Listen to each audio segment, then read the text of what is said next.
이게 15절 전반까지 우리가 읽고, 여러분 성경에서도 그 전후반절이 나눠져 있습니까? 예. 그 후반부는 사실 단락이 다른 것이고, 이것은 몇 번 말씀드린 것처럼 이전에 이것은 성경 인쇄할 때 구분한 것이기 때문에 정확하지 않습니다. 다만 우리 편의상 장절이 구분되어 우리가 이제 성경을 잘 기억할 수 있는 것이죠. 그래서 이런 것들도 이제 장절을 다 바꿔야 되는데, 장절을 바꾸면 지금까지 있던 모든 누적된 성경 이외의 문헌들을 다 바꿔야죠. 그러니까 굉장한 혼란이 다가옵니다. 그러나 장기적으로는 이런 것들을 이제 고칠 것은 고치는 것이 바람직하다고 생각합니다. 신앙의 열심을 가지고 포로에서 돌아온 사람들이지만 그들의 마음 가운데는 하나님께서 보시기에 부족함이 있다는 것입니다.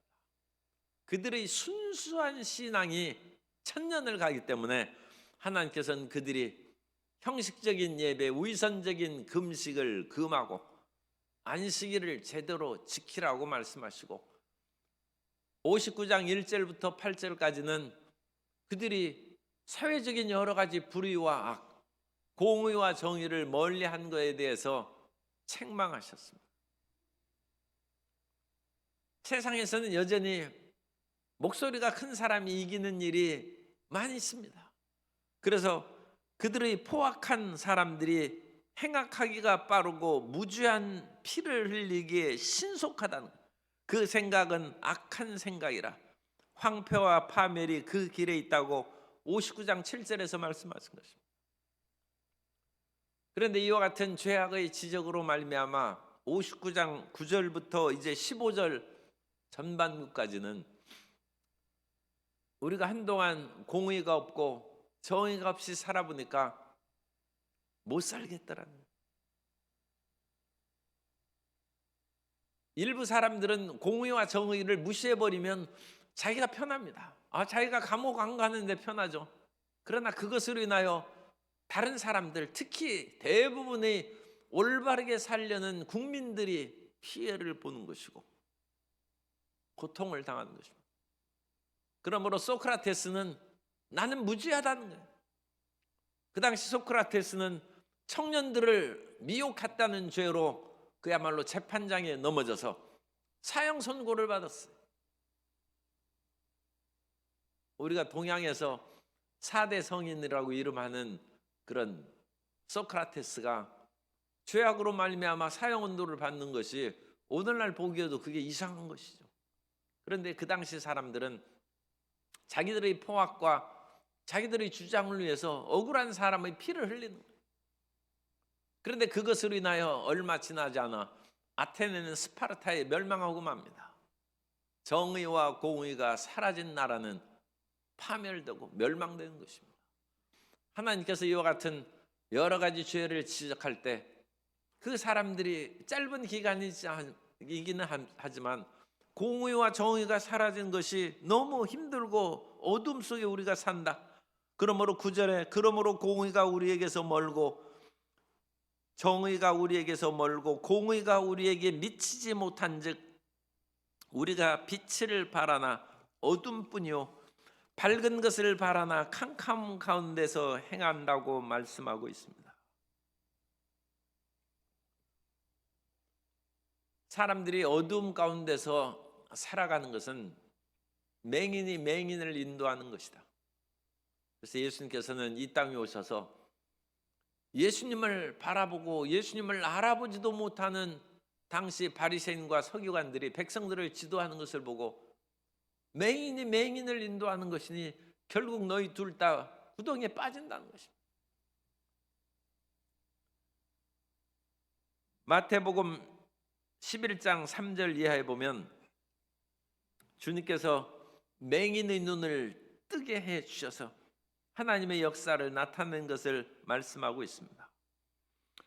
침례 요한의 제자들이 예수님께 와 여쭐 때 마태복음 11장 3절 이하에서 예수께 여짜오되 오실 그이가 당신이 오니이까 우리가 다른 일을 기다리오리이까 예수께서 대답하여 이르시되 너희가 가서 보고 듣는 것을 요한에게 알리되 맹인이 보며. 여러 가지 하나님 예수 그리스도의 메시아의 사역이 있는데, 맹인이 보며, 못 걷는 사람이 걸으며, 나병 환자가 깨끗함을 받으며, 못 듣는 자가 들으며, 죽은 자가 살아나며, 가난한 자에게 복음이 전파된다 하라. 예수님이 오셔서 세상 것만 바라보고 살아가는 우리의 눈을 열어준다. 하늘의 일이 보여줘. 예수님을 믿는 사람의 특징은 세상에 어디 땅 좋은 데 있는지 그거 바라봐가지고 부동산 투기해서 돈 벌어도 얼마나 그거 참 재주 있는 사람입니까? 사실 미국에 있는 상당한 거부들이 부동산 투기해가지고 미국에서도 돈을 벌었다고 그와 같이 얘기합니다. 눈이 열렸기 때문에. 옛날에 압구정동에 배추밭이었고 거기는 물이 정기를 때 잠기는 지역에 팔당댐이 건설하자 압구정에 현대 아파트를 세웠다. 눈이 열린 사람입니다. 거기가 이제 최고의 비싼 지역이 되고, 뭐 요즘에는 그런지 모릅니다만 그 한때 그와 같은 명성을 누렸죠. 눈이 열린 거예요. 그런데 예수님을 만나면 그러한 세상의 눈이 아니라 하늘의 눈이 열린다. 천국의 눈이 열리고 지상의 모든 것을 뛰어넘는 영원한 세계의 눈이 열리게 되시기를 예수님 이름으로 축원합니다. 메시아의 특징인 거죠. 예수님께서 오셔서 천국의 눈을 열어주신다는 거죠. 그런데 사람들이 이와 같이 눈을 열고 빛을 찾는 것이 참 희한하죠.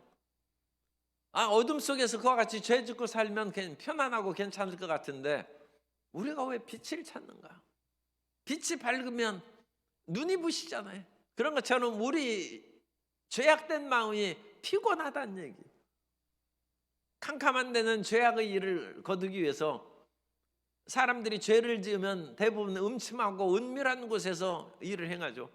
밝은 빛에서 그런 일을 행하면 그 신문에 대서특필됩니다. 대낮에 강도를 하고 대낮에 그와 같이 나쁜 짓을 했다. 그건 더욱 비정상이에요.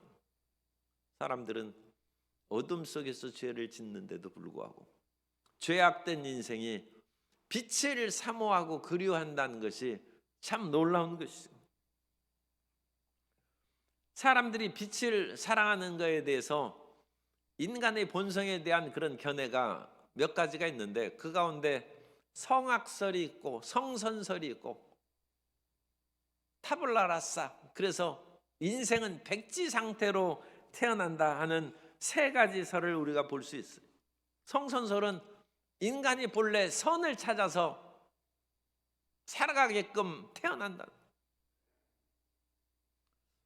미국 예일대에서 실험을 했습니다. 갓난아기 한 6개월 정도 갓난아기에게 산을 올라가는 삼각형, 세모, 네모 이런 도형을 만들어서 지금 이제 동그라미가 산을 향해 올라가는 거예요.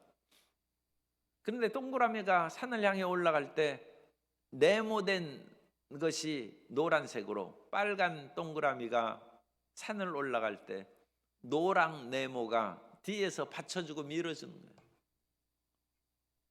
그런데 세모의 그런 파란 것이, 그건 반대로 빨간 것을 자꾸 산 밑으로 끌어넘어 가지고 산 아래로 떨어뜨리는 거예요.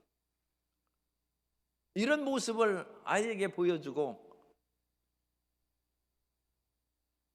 힘 도와주고 끌어준 네모를 선택하느냐, 삼각형의 그와 같이 끌어내리고 넘어뜨린 것을 선택하느냐, 갓난아이에게 그것을 확인한 결과 80%가 도와주고 밀어준 네모를 선택했다. 그래서 인간은 어린아기 때부터 인간이 좀 나쁜 짓을 합니다. 이 갓난아기도 여러 가지로 그와 같이 합당하지 못한 그런 일을 하는데, 그럼에도 불구하고 80%의 그것은 성선설입니다. 성선설. 인간은 선을 택한다. 남을 도와주고 밀어줘서 그 산에 오르게 하는 그것을, 그 네모를 더 좋아한다. 성악설은 인간의 본 바탕이 나쁘다는 것이죠. 그런데 타블라라사라는 것은 백지 상태로 태어난다. 백지 상태로 태어났으니까 이제는 부모를 어떻게 만나고, 사실은 오늘날 우리 가운데 있는 1000억 개의 뇌세포가 100조 개의 1000조 개의 뉴런으로 긴밀하게 연결되는데, 이 뉴런 연결 숫자는 또 확실하지 않습니다. 어쨌든 1000억 개의 세포가 끊임없이, 1000억 개의 뇌세포는 그게 컴퓨터입니다. 이 컴퓨터가 서로 연결이 돼야 작동을 하는 것입니다. 그런데 우리가 어머니 모태에 있을 때 그것이 연결되기 시작해서 태어난 후까지 계속 연결됩니다. 그래서 한 10여 세까지 연결된다고 뇌과학자들은 보고 있습니다. 그러니까 10살까지 어떤 교육을 받느냐에 따라서 이 뇌세포가 긴밀하게 긍정적이고, 또는 그 사람의 달란트대로 잘 연결될 수도 있고 안 될 수도 있어요. 물론 한 7, 80%는 태어나면서부터 어느 정도 연결이 되는 것이죠. 그러나 사람이 마지막 승부는 99%에서 어떻게 1%를 달성하느냐에 따라서 천재가 되거나 실패하거나 그러죠. 그러니까 태어난 후가 더 중요하다고 할 수 있어요. 그래서 태어난 후에 선을 가르치고 예배를 가르치고, 특히 유대인들은 어머니가 신앙을 가진 유대인이면 그 자식에게는 이스라엘 시민권을 주는 거예요. 왜냐하면 어머니의 교육을 통하여 믿음이 생긴다는 거예요. 아버지는 밖에서 돈을 벌고 밖에 다니기 때문에 0세부터 10세까지 10살까지 아이의 신앙이라든지 선을 행하고 하나님의 성경, 법을 사랑하고 예배드리는 그와 같은 일을 등한시할 수 있다. 그러니까 성경에도 찬송가에도 있잖아요. 어머니 무릎 앉아서 듣던 다니엘의 이야기와 그런 것들이 내 마음에 기억이 난다. 그것은 하나님에 대한 신앙으로 뉴런이 연결되는 거예요. 그래서 작동하면 믿음의 길로 나가는 거예요. 그런데 그것을 가르치지 않으면 불신앙의 길로 빠질 수 있다.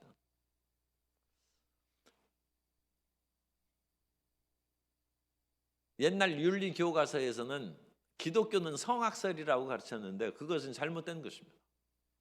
그건 타락한 이후의 성악설이지, 하나님께서는 사람을 창조하실 때 자기의 형상과 모양대로 사람을 만드셨다고 했으니까 성경은 성선설입니다. 성경.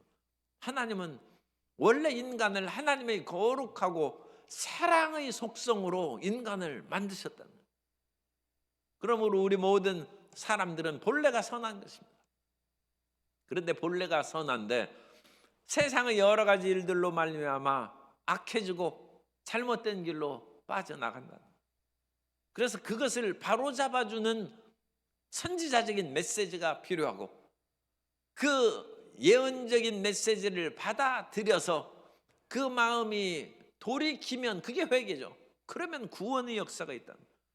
사람이 원래 새카마면 돌이킬 것이 없죠. 원래가 새카만데 무슨 회개가 됩니까? 그러므로 사탄은 본질적으로 타락했기 때문에 사탄에게는 회개가 없습니다. 그러나 사람은 원래가 희다는 것이에요. 원래가 빛을 사랑하는 사람이고, 빛을 사랑하는 이 사람이 온갖 죄악과 유혹 속에서 거머쥐고 얼룩지고 타락했다는 것입니다. 그래서 하나님의 말씀을 듣고 회개하고 돌이키면 다시 깨끗하게 된다는 것입니다. 그런데 깨끗하게 되는 데 있어서 조금 더러워진 사람은 발만 씻으면 되죠. 그런데 인류의 죄가 워낙 수천 년 동안 깊이 되어서 물 같은 것으로는 씻을 수 없어요. 하나님의 어린 양의 보배로운 피로 그것을 씻는다. 다른 것으로는 우리를 정결케 할 수 없다는 것입니다.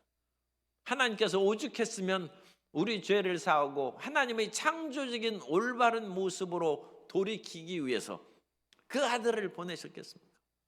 그러므로 이제 그 아들의 메시지를 듣고 그 말씀에 순종하여 돌이키면 우리가 하얗게 되고 빛을 사랑하는 빛의 존재가 되고 구원의 존재가 된다는 것입니다. 그러므로 오늘날 우리가 예수님을 믿은 사람은 이 구원의 역사를 다른 사람에게 전해야 됩니다. 사람들이 그대로 놔두면 이제 새카맣게 되었기 때문에 다 지옥으로 멸망하는 것입니다. 우리가 성탄 7일을 하는 것은 빛을 보고 교회로 나오라는 거예요. 동방 박사가 별빛을 보고 예수님을 찾아 나왔듯이 빛이 있어야 찾아 나오죠. 그러므로 성탄 7일의 빛을 밝히면 아, 교회에 빛이 있는가? 내 마음이 어둡고 세상이 어둡고 그런데 밤에 반짝반짝하는 그런 성탄 7일의 불빛을 보고 혹시 교회에는 빛이 있을지 모르겠다 해서 교회에 나오는 것입니다. 성탄 7일이 12월에 이제 세워지고 때가 지나가면 그건 없어지죠. 그러면 빛으로 인도하는 사람이 누구냐? 크리스찬입니다. 크리스찬이 빛이 되어야 어둠 속에 사는 세상 사람들이 그 빛을, 크리스찬의 빛을 보고 나는 어두운데 저 사람은 어떻게 해서 빛이 있는가? 아, 저 사람은 예수 믿는 사람이다. 그렇다면 나도 빛을 찾아서 예수님을 믿어야 되겠다. 그것이 전도의 선교인 것입니다. 그런데 예수님을 믿는 사람들이 빛을 발하지 못하면 그것은 직무유기입니다. 하나님께서 우리에게 주신 사명을 우리가 수행하지 않는 것입니다. 왜냐하면 모든 사람들은 지금 어둠에서 빛을 갈구하고 있다. 빛을 찾아서 헤맨다는 거예요.